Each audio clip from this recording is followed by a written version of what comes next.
comenzar diciendo que la genética es un tópico, un asunto que cada vez gana más interés en el área de la odontología. Y prueba de ello es que en los últimos 50 años ha habido un aumento progresivo en el número de investigaciones realizadas. Eh, Actualmente hay una gran cantidad de información sobre el componente genético de las enfermedades, condiciones o trazos craneofaciales, y esto ha permitido que la ciencia, la investigación poco a poco dirija sus esfuerzos no solo a identificar variaciones genéticas que causen predisposición para determinados trazos, sino a trasladar estos hallazgos a la práctica clínica. A veces el asunto, leer genética parece que es un asunto que queda mucho en los laboratorios, pero no. Lo que se llama medicina de precisión o odontología de precisión, en que ya se usa esta información genética, esta información individual de los participantes, de los pacientes, su background genético para aplicar tratamientos personalizados, aunque en sus inicios eso ya es parte del presente. Entonces quería comenzar con esto diciendo que si bien un dentista especialista o no, que haga investigación o no, si bien no tiene que ser un experto en genética, tampoco tiene que estar 100% ajeno al asunto, porque esto ya se está practicando en muchos lugares, y yo creo que en Latinoamérica, Sudamérica, en el Perú particularmente, también no estamos tan lejos de que se comience a aplicar este tipo de práctica. Entonces, como dice el tema de la presentación, lo que quiero mostrar hoy es un breve recuento histórico de cómo la odontología ha ido acompañando los principales hallazgos en el área de la genética de forma rápida, para llegar finalmente a ver qué encontramos actualmente y más o menos cuáles son las perspectivas futuras de la investigación y aplicación de estos conceptos en odontología. La genética actualmente es un área que envuelve muchas cosas. Ya inicialmente la genética era definida como la rama de biología que estudia la transmisión, estructura y función específicamente de los genes. Solo que después de haberse completado el proyecto del genoma humano y otras cosas, ya esto evolucionó a no solo el estudio de los genes, sino el estudio del genoma, con la genómica y otras áreas como la fenómica, la epigenética o epigenómica, y aún áreas mucho más específicas como la farmacogenómica, y así para adelante. Entonces, pero básicamente la genética envuelve todos estos conceptos. La genética como tal es un área que inicia, su estudio se inicia a inicios del siglo pasado, a inicios del siglo XX, eh, pero a pesar de esto, a pesar que se inicia a partir de 1900, es Gregor Mendel con sus estudios en plantas, que intentaban predecir cómo era la transmisión de los caracteres. eh, es el estudio que establece lo que son las bases de la genética moderna. El problema es que estos estudios por mucho tiempo no se llegaron a conocer, y probablemente es porque también no había muchos conocimientos en lo que es biología oral, biología celular en esa época.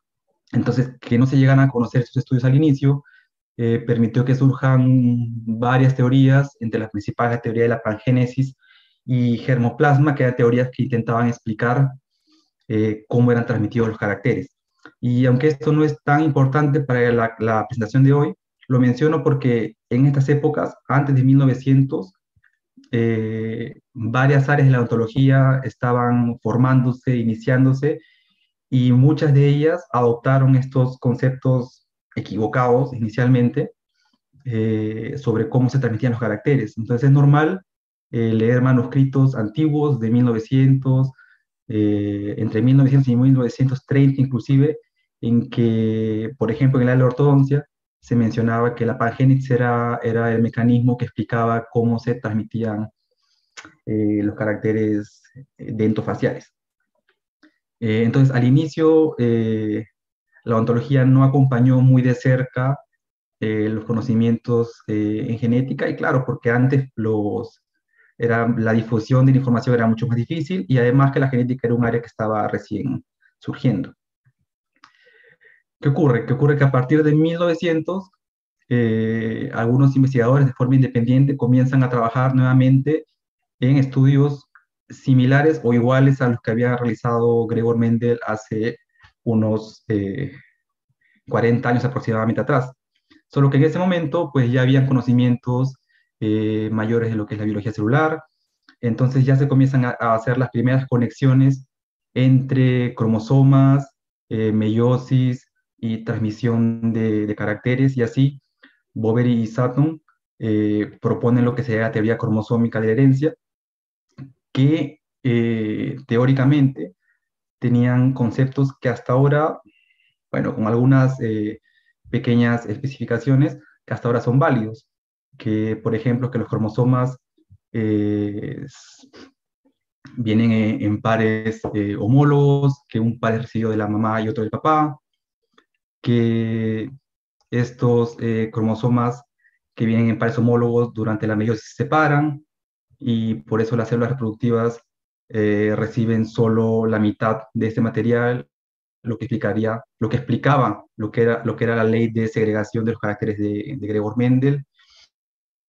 Igual que los miembros de los diferentes pares de cromosomas se repartían los gametos de forma independiente durante la meiosis, y esto explicaba lo que era la ley de la transmisión independiente de los caracteres de Mendel. Entonces, ya con más información de lo que era en biología celular, se pudieron establecer algunas teorías que después de 10 años fueron comprobadas por estudios de Thomas Morgan, que un estudio clásico que estudiaba las mojas de la fruta, consiguió demostrar que habían caracteres que se transmitían eh, en forma dependiente del sexo, que confirmaba que realmente los cromosomas contenían información que se transmitían entre las generaciones. Y los genes, antes llamados factores de la herencia, se encontraban dentro de los cromosomas y eran los que transmitían esta información. Posteriormente, diferentes estudios en lo que es genética estructural comenzaron ya a eh, hacer estudios iniciales para ver cómo se disponían estos genes en los cromosomas. Se hicieron los primeros mapeamientos de cómo se posicionaban estos genes, y así se pasaron los primeros 30 años del inicio del estudio de la genética, que era, pues, se le conoce como la era de la genética clásica. Eran los conceptos bases de lo que es genética, y muy direccionado a entender cómo se transmitían los caracteres, cómo se heredaban los caracteres. Ahora, en odontología, pues poco y nada, como decía, uno que otro estudio, colectar información de familias sin un método muy sofisticado, muy claro, intentando explicar que algunas enfermedades tenían algún componente hereditario. Por ejemplo, este estudio que mostraba que en grupos de niños que tenían una salud eh, oral adecuada, pocas caries, en ese grupo, pues se presentaban un mayor número de padres que también tenían una buena salud en comparación con el grupo que tenía una salud inadecuada. Y el grupo de niños que tenía una salud pobre con alto número de caries también pues presentaba el número mayor de padres que tenían una salud bucal pobre y un alto número de caries. Y los autores decían, pues es probable que haya un componente hereditario en este caso en lo que es la caries dental. Sin embargo, estos estudios tienen críticas porque pues no necesariamente que los padres y los hijos tengan caries significa que hay un componente hereditario, sino que ellos pueden compartir el mismo entorno, los mismos comportamientos, las mismas conductas, el mismo entorno social y otras cosas. Eh, Además de estudios que recogían este tipo de información, la verdad que no hay mucho en los primeros 30 años del siglo pasado.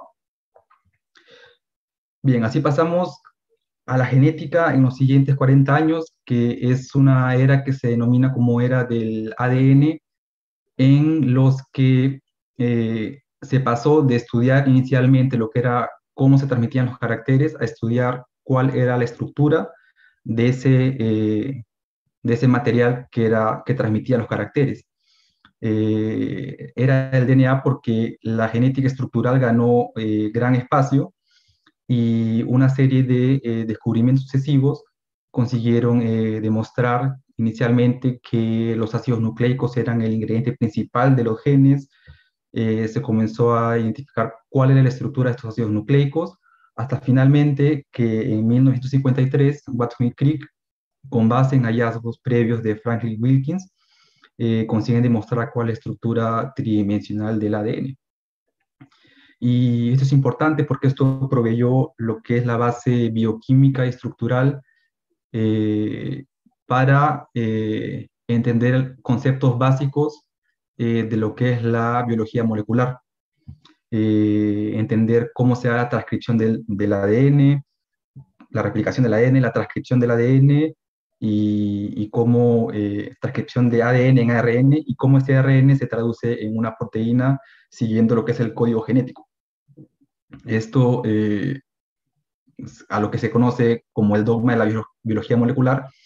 Esto fue muy importante porque permitió que en la siguiente era, una vez que ya se conocía cómo era la estructura del ADN, el siguiente objetivo sea secuenciarlo y conocer cuál es la secuencia del ADN de las personas y de otras especies.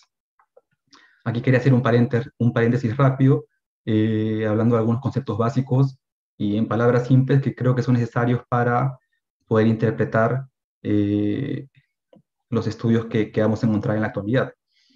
El ADN es un material que, así en palabras fáciles, es una secuencia de bases, es como si fuera una cinta que se está empaquetada en formas de cromosomas. Entonces, si es que desempaquetamos, desenrollamos esos cromosomas, vamos a tener al DNA, que si bien en su estructura tridimensional es una doble hélice, si lo ponemos en forma,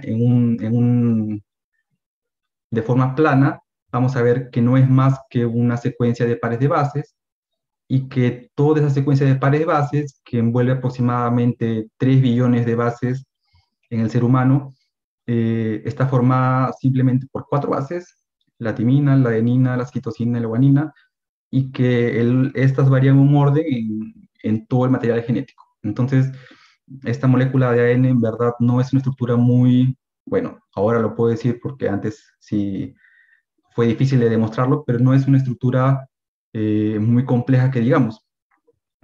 ¿Qué más sabemos? Que ese material genético, ese DNA, incluye partes, segmentos, que son segmentos que codifican para proteínas, que son los genes. Eh, ¿Y cómo así codifican para proteínas?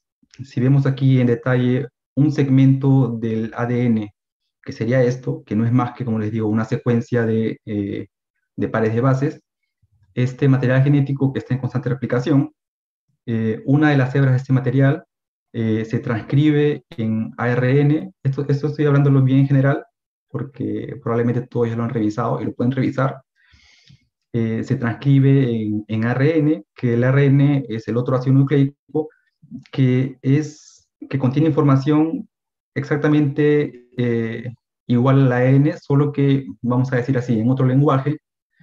Si observamos cada letra, es la letra que complementa a la otra. Para cada guanina hay una citosina aquí, para cada timina hay una adenina aquí, y con la única variante que en este caso el ARN no tiene timina, tiene uracilo, pero es una secuencia que nos informa exactamente la secuencia que está en el ADN, en palabras simples.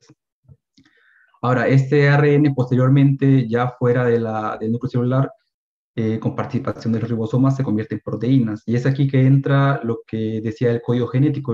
El código genético no es más que una clave que indica qué aminoácido corresponde a a la combinación de cada tres bases.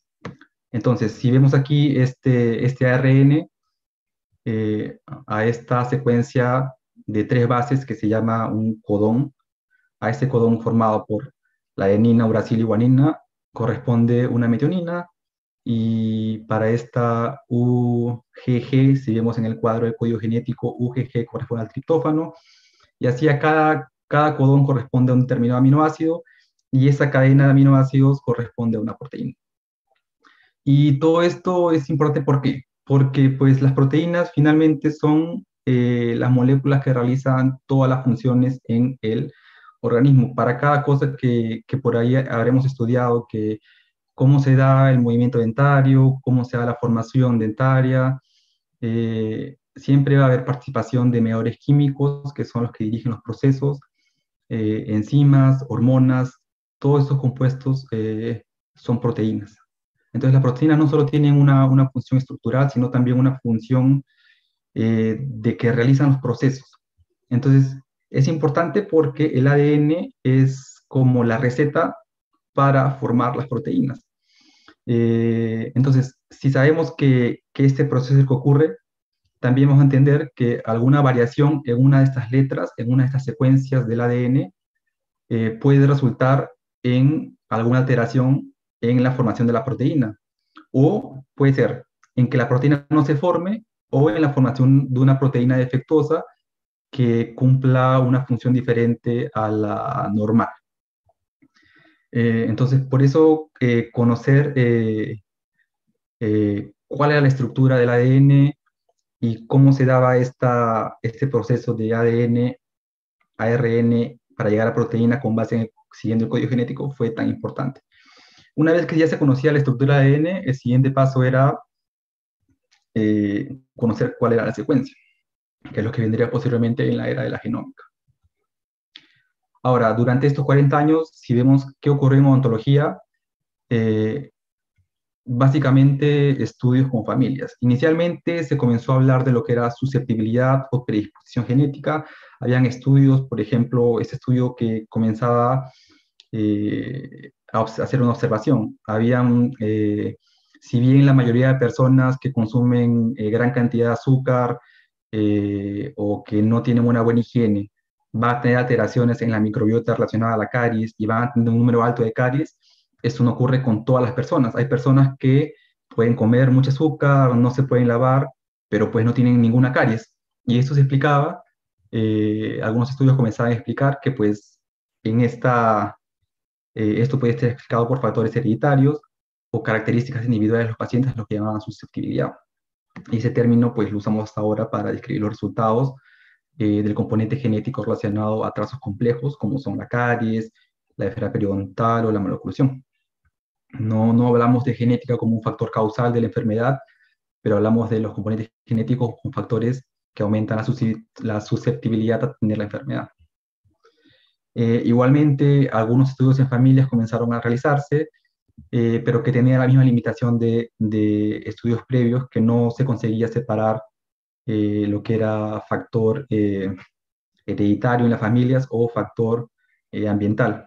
Por ejemplo, ese estudio que mostraba que si un niño era susceptible a caries, tenía un gran número de caries, generalmente su hermana también iba a tener un gran número de caries, y viceversa, si un niño no tenía caries, su hermana generalmente también iba a tener caries, tanto en la inyección permanente como en la inyección decidua. Solo que igual, los niños pueden compartir el mismo entorno, y eso también puede ser lo que esté causando la caries. De forma general, entre 1930 y 1950, estos métodos de estudios en familia fueron cada vez evolucionando más, y la odontología lo que hizo fue nutrirse de eh, estos métodos que venían de lo que es la epidemiología genética, para intentar explicar cómo ciertos trazos se heredaban. Entonces, habían estudios en familias, que eran seguimientos de familias, se hacía el árbol de transmisión, un pedigrí para cada familia, y se veía más o menos cuál podía ser el modelo de transmisión de la enfermedad. O se realizaban estudios en gemelos, que básicamente eran para calcular un porcentaje de cuánto un determinado factor se debe a factores genéticos y cuánto se debe a factores ambientales. Entonces, para finales de los años 50, ya existían listas de enfermedades o trazos asociados al complejo cráneo-facial que tenían ya se sabía más o menos cuál era el patrón de herencia de esas condiciones. Si vemos aquí en este cuadro, generalmente eran anomalías o síndromes, problemas del esmalte, ausencia dentaria, problemas en la región craneofacial asociadas a síndromes, y ya se sabía pues cómo se le daban esos modelos de estudios de familias, explicaban muy bien cuál era la transmisión de estas condiciones. Básicamente los estudios que se utilizaron para llegar a estas conclusiones fueron estudios como estos aquí del lado izquierdo, que seguían familias.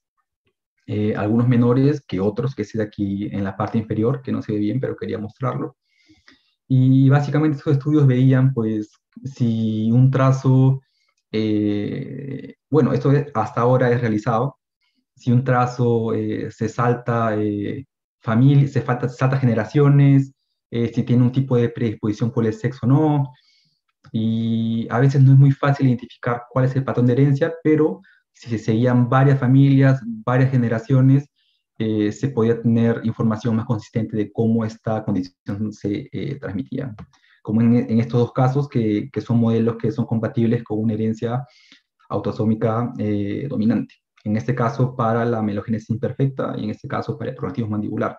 Actualmente se sabe que la amelogénesis imperfecta no solo tiene un modelo de herencia autosómica dominante, que dependiendo del gen, este modelo puede ser diferente.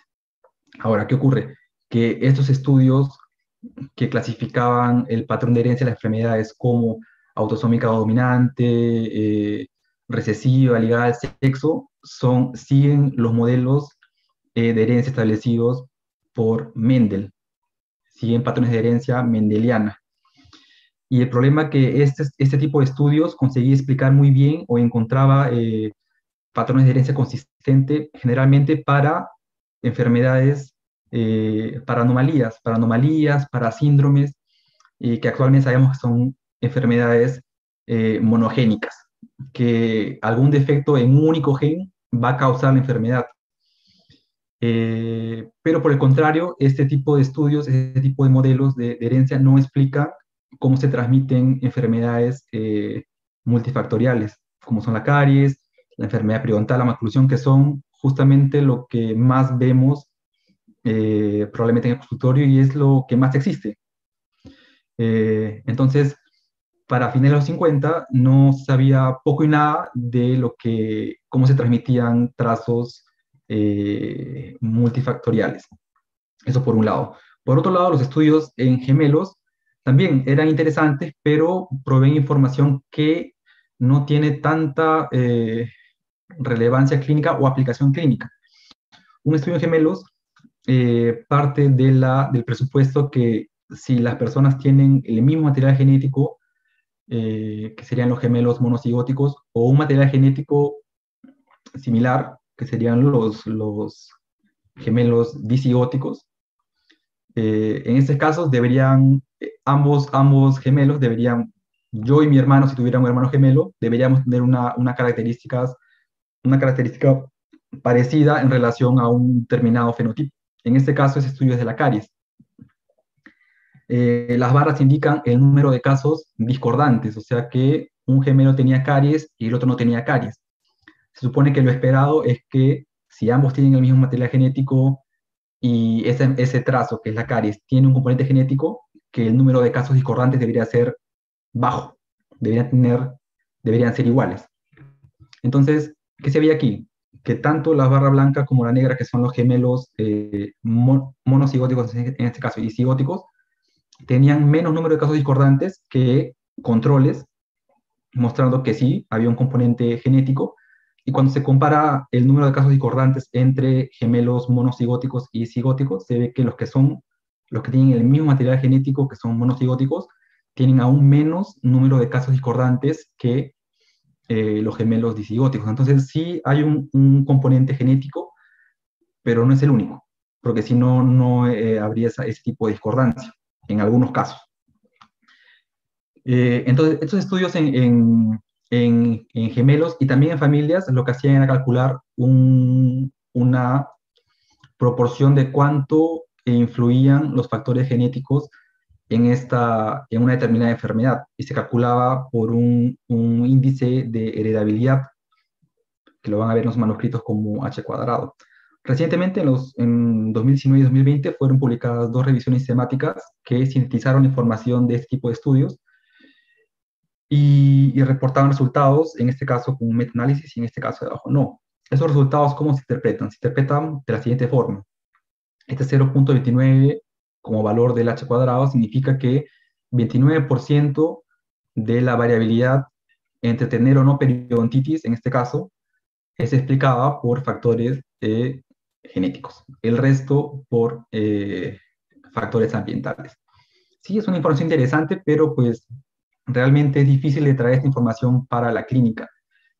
En este caso del estudio de abajo, por ejemplo, significa que para la variabilidad en el ancho de los arcos dentarios en distancias transversales, pues los factores genéticos explicarían esta variabilidad entre 16%, que sería una contribución pequeña, y 100% una contribución muy grande. Entonces no hay un tipo de consenso en esto. Lo que se sabe finalmente es que trazos o enfermedades como la periodontitis o como variaciones en el tamaño de los arcos dentarios tienen un componente genético, pero también hay influencia ambiental, pero pues eso es lo máximo que podemos extraer así de importante en estos estudios.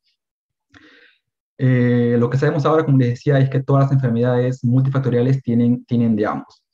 Si vemos este cuadrito de aquí y tenemos que colocar las enfermedades en esta línea de aquí, colocando en el lado izquierdo aquellas que tienen mayor contribución genética y en el lado derecho las que tienen mayor contribución de factores ambientales, pues pocas se van a ubicar aquí en los extremos. La mayoría de las enfermedades están aquí. Eh, Enfermedades, síndromes, enfermedades monogénicas, que alguna variación en un único gen causa una enfermedad, o alteraciones cromosómicas, tener un cromosoma 21 de más, va a causar síndrome de Down, van a estar en este lado, enfermedades genéticas o hereditarias. Generalmente es lo menos que vemos, son enfermedades o condiciones raras. Y factores ambientales en que, pues, por ejemplo, una intoxicación, que sí o sí tiene que haber un factor ambiental para causar un problema, pues van a estar en este lado. Ahora, caries, enfermedad periodontal, maloclusión, diabetes, Alzheimer, arteriosclerosis, van a estar aquí. Hay una predisposición genética, pero que factores ambientales van a hacer que esa predisposición genética se transforme en enfermedad y en otros casos no.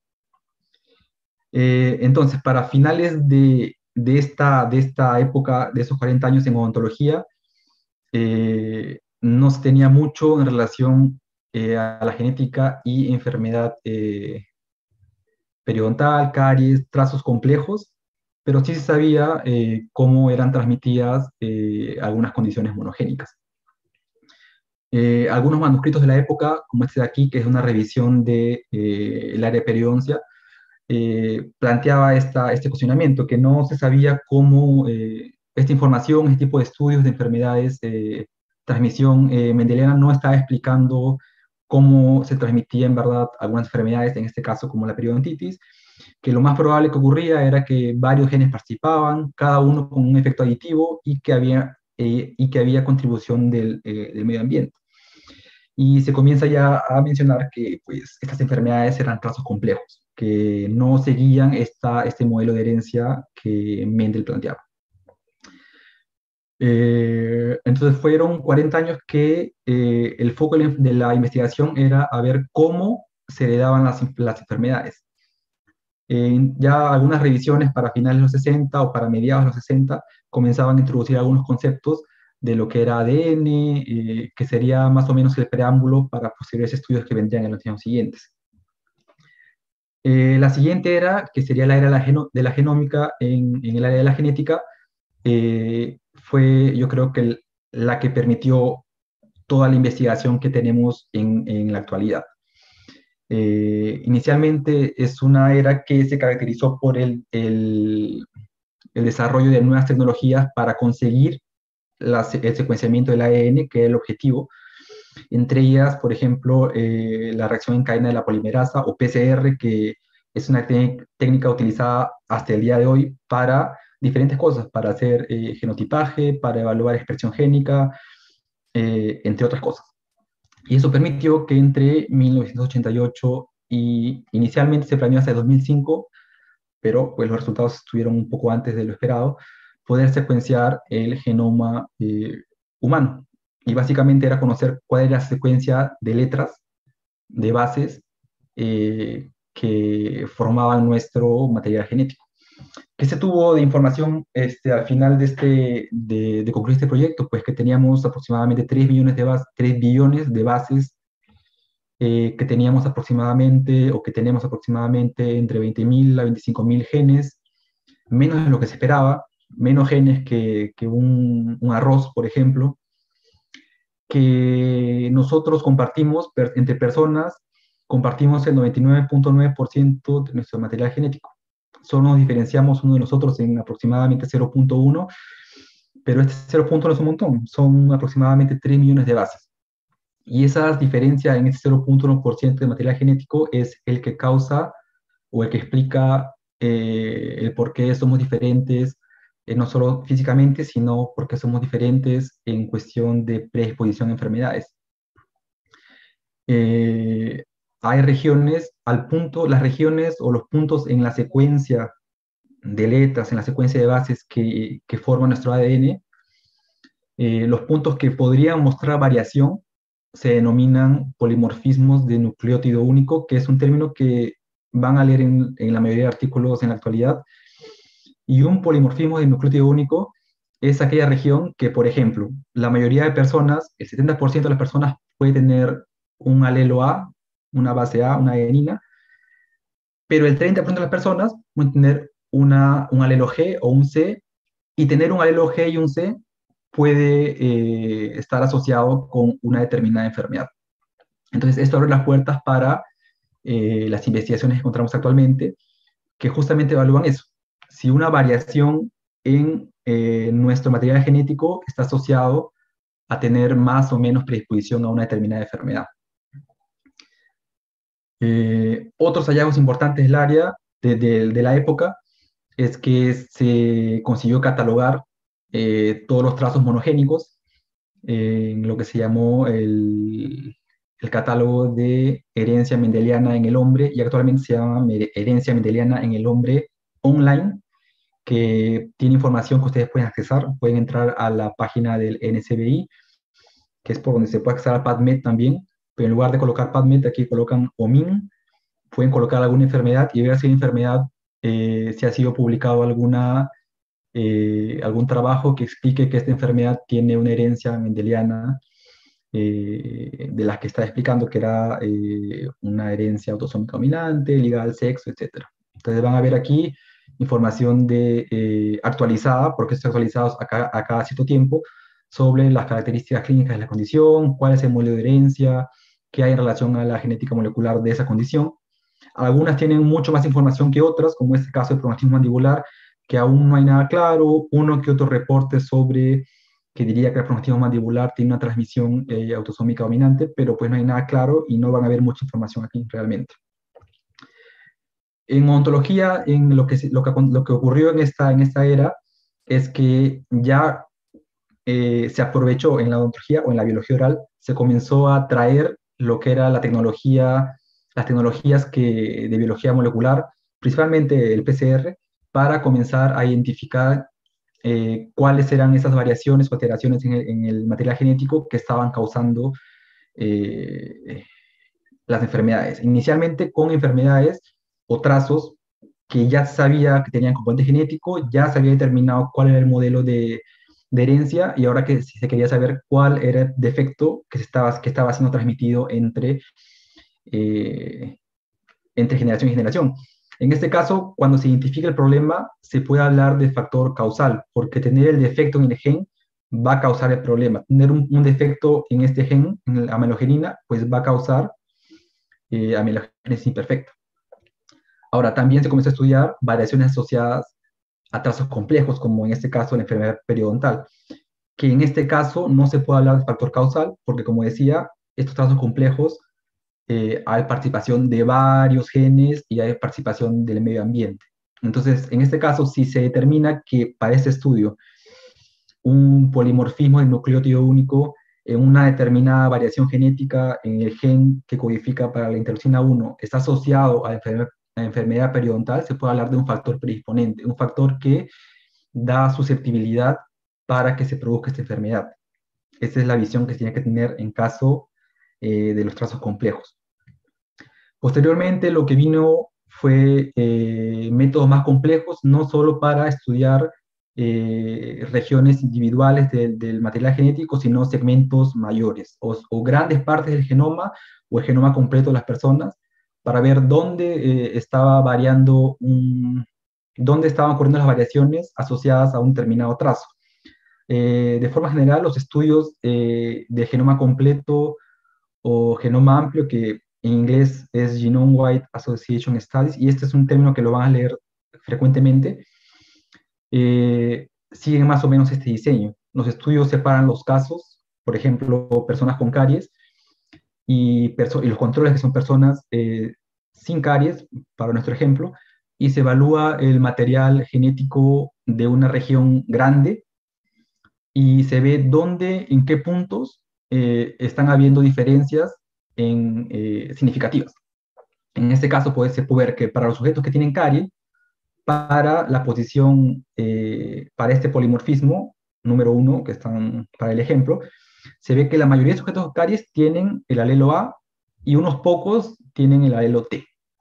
Y se ve que en los sujetos que son libres de caries, para esta misma posición en el genoma, la mayoría de sujetos tienen el alelo T y unos pocos tienen el alelo A. Si a eso de aquí aplicamos una estadística y calculamos probabilidades, se puede llegar a la conclusión que tener alelo A aumenta la probabilidad de tener caries y tener alelo T disminuye la probabilidad de tener caries o aumenta la probabilidad de no tener caries. Entonces, se puede decir que el alelo A para el polimorfismo SNP1 es un alelo de riesgo. Y tener el alelo T para el mismo polimorfismo es un factor protector. Entonces, más o menos esa es la visión que se le da a los estudios, y no solo a los estudios que evalúan todo el genoma, sino a los estudios de asociación genética de forma general. Bien, entonces ya en genética, el conocer todo, ya la secuencia completa del material genético abrió las puertas para otro tipo de estudios, como es la epigenómica, que estudia las modificaciones en la expresión de los genes que no se deben a una alteración en la secuencia. Hay otros factores que pueden estar participando que pueden alterar esta expresión génica, y aunque la epigenética comenzó su estudio ya hace varios años, lo coloco aquí como parte de los estudios que caracterizan la era postgenómica, porque actualmente no se sabe tanto sobre el asunto, se continúa estudiando y yo creo que va a seguir estudiándose en los próximos años. Esta era de la postgenómica también es caracterizada por proyectos de colaboración internacional que buscan complementar la información que se obtuvo con el proyecto del genoma humano. Por ejemplo, el proyecto ENCODE fue un proyecto que quería catalogar todas las partes funcionales del ADN. No solo los genes, que son los que codifican para proteínas, sino otras regiones. Hay regiones intergénicas que también tienen funciones importantes. O el HapMap o el Haplotype Reference, que son proyectos que querían catalogar haplótipos. Haplótipos son combinaciones de varios alelos que están próximos dentro de un cromosoma, que en conjunto, no solo tener, no es la visión normal que puede decir, tener alelo A causa o aumenta la predisposición para una enfermedad, sino que el alelo A en tal posición, el G en tal posición y el Z posición, los tres juntos, tener A, G, C juntos, aumentan la probabilidad para una enfermedad. Entonces, este tipo de proyectos también caracterizan a esta época postgenómica. Pero lo que más caracteriza es lo que estaba hablando en el slide anterior, la identificación de marcadores genéticos asociados a enfermedades raras o casos complejos. Ya para 2015, 2016, ya habían aproximadamente 25.000 marcadores genéticos que con base en estudios del genoma completo habían sido identificados como marcadores eh, que si la persona los tiene, pues la persona tendría un riesgo para tener una determinada enfermedad. Y para 2017, pues ya existía, se creó el catálogo GWAS, que es un catálogo que muestra qué variaciones genéticas causan predisposición a enfermedades en las personas. Y en este caso, tener la variación para hacer un metabolizador ultra rápido se indica aquí que podría conducir a una concentración del omeprazol en el plasma reducido y consecuentemente una efectividad reducida de medicamento y por lo tanto ellos recomiendan dar una dosis diferente. Entonces, esto más o menos es lo que es una medicina de precisión y esto es también lo que se aplica en otros contextos en odontología. Entonces, esta medicina de precisión es parte ya del presente y futuro porque hay muchas cosas que se vienen. En odontología, pues similar, de forma similar, ha habido una gran producción de estudios de asociación genética, no solo de estudios de genoma completo porque es caro, como les dije, y es difícil, son estudios de difícil diseño, sino estudios también que identifican cómo variaciones en una que otra región están asociadas a la presencia de enfermedades. Para 2014, aquí una revisión publicada en relación a la caries, ya habían muchas variaciones que han sido asociadas con un riesgo mayor de caries. Variaciones ubicadas en genes, por ejemplo, que forman esmalte dentario. Hay casos que nosotros podemos ver que la persona tiene un esmalte aparentemente normal, sin embargo, el tener una variación genética en genes que forman el esmalte puede ser que ese esmalte que clínicamente parece normal es un esmalte que no está adecuadamente formado y que predispone a la persona a tener caries. Y no solo en relación a genes asociados a la formación del esmalte, sino genes asociados a la respuesta inmune, genes asociados con la formación de saliva y otros. Entonces, no solo en estudios individuales, sino que ya habían estudios de genoma completo para asociando variaciones con la caries para 2014, entonces hace 7 años. Actualmente hay mucho más, pero aún es poco. Eh, entonces yo creo que esto todavía hay un gran terreno por delante para realizar estudios de asociación genética. Y también que la ontología ha adoptado este concepto de medicina de precisión, que sería lo que es la ontología de precisión o ontología personalizada, que no es un término nuevo, que como les dije, busca traer esa información a la práctica. Entonces, aquí algunos ejemplos. Eh, por ejemplo, yo traje el ejemplo de la falla primaria de erupción, que es una condición en que los dientes no erupcionan, principalmente primeros molares, pero que antes, cuando no había información genética, era una condición difícil de diagnosticar porque clínicamente e inclusive radiográficamente se puede confundir con una anquilosis.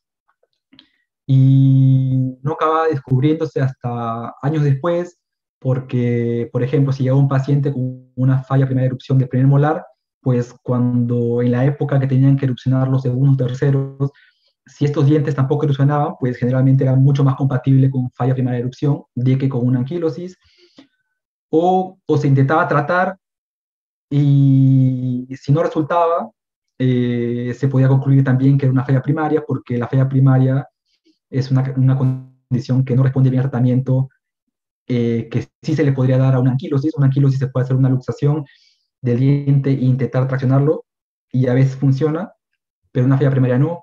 Entonces era muy difícil llegar a un diagnóstico y se daba vuelta en tratamiento y no se sabía. Ahora ya se sabe cuál es la variante que causa en el gen PTHR2, que causa el problema y se puede mandar a evaluar genéticamente al paciente para ver si tiene esta variación y hacer un diagnóstico adecuado, precoz y evitar pues estar dando tratamientos que no van a responder. Otros ejemplos que ya han sido variaciones, polimorfismos de nucleótido único en genes que forman esmalte, como el gen tuftelin o amilogenina o MMP2, que participan de la formación del esmalte. Ya se ha demostrado que variaciones en estos genes están relacionadas por ejemplo, a que los pacientes puedan tener problemas en la adhesión de la resina. pacientes con variaciones en estos genes podrían explicar por qué en ortodoncia hay pacientes que le pegamos el bracket y se cae, y se cae, y se cae. A veces lo intentamos explicar, pues porque lo pegamos mal o porque no estamos teniendo cuidado en el aislamiento, hay contaminación de saliva o que el paciente no colabora, pero simplemente puede ser que el paciente esté predispuesto genéticamente para eso porque tiene un esmalte inadecuado. Igual con el tratamiento con restauraciones. Hay pacientes que frecuentemente tienen falla en las restauraciones, no se adhieren bien, filtran, que también puede deberse a variaciones genéticas. Entonces, estos pequeños ejemplos muestran que ya hay un interés por traer hallazgos de esta parte de identificación de variaciones genéticas a la práctica. Y no solo eso, sino con casos sindrómicos, esto más para la biología oral, en que ya se puede pensar en que estamos muy cerca de que problemas sindrómicos sean corregidos. Y para mí, cuando yo vi esto por primera vez, para mí fue sorprendente. Y el caso de la displasia ectodérmica hipidrótica es uno de los casos más citados para hacer un ejemplo de esto que estoy diciendo. Estos pacientes son pacientes que tienen un defecto en el gen EDA, que es el gen que codifica para la ectodisplasina A, que es una proteína transmembrana del grupo TNF, que cuando se une a su receptor, participa de lo que es formación de tejidos ectodérmicos, como dientes, cabello, glándulas sudoríparas. Entonces, en este caso, los pacientes que tienen un defecto en este gen no tienen una ectodisplasina adecuada para unirse al receptor y, consecuentemente, no van a formar o van a tener problemas en la formación de esas estructuras. Si vemos estos pacientes, son pacientes caracterizados generalmente por tener, son pacientes que no sudan, son pacientes que tienen ausencia de varios dientes, son pacientes que tienen un cabello ralito, finito, y eso ya, y la identificación de la causa de este problema ya ocurrió pues hace más de 20 años, y ya hace 10 se probó terapias sabiendo que pacientes que tienen este defecto no van a producir ectodisplasina A. Se probaron terapias en animales para reemplazar esta molécula e intentar activar el receptor de ectodisplasina A, y que el proceso de formación de este tejido se dé de forma normal. Y se probó que hace ya 10 años que en animales esto funcionaba. Si vemos aquí las figuras de abajo, que son un ratón normal, y aquí las del medio, un animal que tiene el defecto, se ve que el animal que tiene el defecto no tiene pelo en la cola, no forma folículos pilosos, no responde a las pruebas de sudor, no tiene formación adecuada de glándulas sudoríparas, que no tiene pelo en las orejas, ojos secos, porque no genera materia para lubricar los ojos, tiene defectos en la formación de los dientes, y se demostró que aplicando esta terapia de reemplazo, cuando el animal estaba eh, en periodo embrionario, se le aplicaba en un tiempo apropiado esta terapia de reemplazo, se veía que las ratas nacían eh, sin el problema o con una gran mejora. Tenían pelo en la cola, formaban folículo piloso, respondían al test, a la prueba de sudor, formaban glándulas sudoríparas, los ojos diferentes, formaban el diente de forma adecuada. Y eso de aquí, después de que ya hace 10 años se descubrió en personas, ya se ha tratado de llevar también a personas. Y ya han sido realizados algunos estudios clínicos para aplicar ese estudio en personas con resultados promisorios.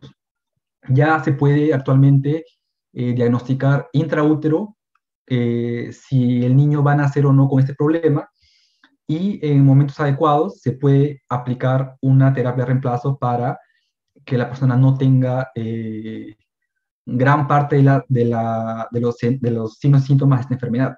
Actualmente hay un estudio que está siendo realizado en humanos que ya se encuentra en fase 2 de una terapia de reemplazo. Es un estudio que es totalmente seguro y actualmente se está probando su efectividad. Entonces, no estamos lejos de que eh, para algunas enfermedades sindrómicas, pues de aquí a unos años ya se va a poder corregir este problema. Y hay un área, no solo de la genética, de investigación que se llama investigación translacional, que justamente trata de llevar los hallazgos de estudios preclínicos in vitro en animales para aplicación en humanos. Les recomiendo leer esta revisión que muestra cómo, y es antigua ya de 2013, cómo los hallazgos en genética se están ya tratando de tener una aplicación clínica. Acá hay un capítulo, hay partes del manuscrito que hablan sobre caries, sobre maloclusión, sobre defectos craneofaciales, fisuras, agenesia, farmacogenómica, cómo se está trayendo todo esto para la práctica. Y la última frontera de lo que sería eh, aplicación de genética en la medicina o en la odontología, pues es esto de aquí, que es la manipulación o edición genética, que claro, aún esto no ha habido nada de prueba en personas porque hay algunos conflictos éticos que yo creo que en unos años va a acabar comenzando a hacer estudios también humanos, pero se ha demostrado que puede manipularse la información genética para corregir problemas. Y esto es diferente de lo que le mostraba en el slide anterior con la displasia ectodérmica, en que se usa información que hay defectos en el material genético y se da lo que está faltando. En este caso, si hay un defecto en el material genético, pues se intenta corregir ese defecto directamente en los genes para que la formación pues, de las proteínas sea adecuada. Y esto tiene o tendrá pues aplicación, hay estudios en animales que muestran que esto podría ayudar a terapias en el cáncer, en farmacología, tratamiento de infecciones enfermedades infecciosas, defectos craneofaciales, eh, y esto sería, pues, y esto no es nuevo, esto es ya de hace unos años, pero esto es tal vez lo más impactante, lo más nuevo que hay en el área. Para finalizar, decir que para los que piensan que estamos muy lejos de que esto pueda llegar a la práctica, porque no, pues es muy caro, ¿cómo voy a tener información del genoma de genética de las personas? Pues los precios han reducido de forma drástica. Aquí, bueno, aquí está desde 2001 la figura, pero si es que vamos a cuando comenzó el proyecto de Genoma Humano, pues el costo era de billones de dólares y actualmente hay laboratorios que ofrecen este secuenciamiento de genoma por pues $300. Existe un laboratorio que pues, te pueden buscar después y leer aquí en internet que se llama Nebula Genomics, que es un laboratorio fundado por genetistas de renombre, de universidades de renombre, que lo que buscaban o lo que buscan es abrir el mercado, que las personas tengan acceso a conocer cuál es su material genético. Y ustedes pueden entrar al site y pueden ver que por $300, yo sé que de repente puede parecer muy caro, pero pues si nos olvidamos del valor del cambio, es como que pagando 300 soles en el Perú, vamos a tener pues nuestro material genético codificado de todo el genoma, entero, vamos a poder recibir informes de cuál es nuestro background ancestral, de dónde provenimos, tenemos porcentaje tanto de África, tanto del Medio Oriente, no sé qué, podemos tener información sobre nuestra predisposición a tener trazos complejos o condiciones comunes, cuál es mi riesgo de tener diabetes, Parkinson en el futuro con base en la información de mi genoma, y realmente en otros países esto es muy accesible. Entonces, esto yo mostraba porque hay países que ya las personas acceden a esto, llegan al consultorio y muestran, pues, doctor, yo tengo esto de aquí, tengo tal variación, ¿cómo esto puede afectar mi tratamiento? ¿Será que más adelante voy a presentar alguna cosa? Y no solo eso, sino que como profesionales de la salud tenemos que eh, entender un poco, por lo menos, y poder estar en la capacidad de, si el paciente dice, tengo tal variante, pues podemos buscar la variante, está asociada con qué, y saber cómo podemos aprovechar esa información para aplicar un mejor tratamiento. Y esto es en este caso un laboratorio reconocido, pero eso también, pues, si ustedes entran a internet y buscan información sobre esto, hay un montón de empresas que dan este servicio y ustedes pueden comprar, pues hasta por Amazon, pueden pedir que llegue a su casa un kit de estos para ver información de sus ancestros, o si bien hay algunos que no secuencian todo el genoma, pues evalúan variaciones importantes. Por ejemplo, este de aquí que evalúa cuáles son las variaciones de riesgo asociadas con diabetes, Parkinson, enfermedad cardíaca, enfermedades más comunes que uno quisiera saber, y es tan simple como enviar una muestra de saliva al laboratorio y uno recibe un informe después de, de esta información. Entonces, no es que estemos tan lejos de que esto tenga una aplicación clínica, y yo creo que nos podemos quedar totalmente por fuera de este tipo de información.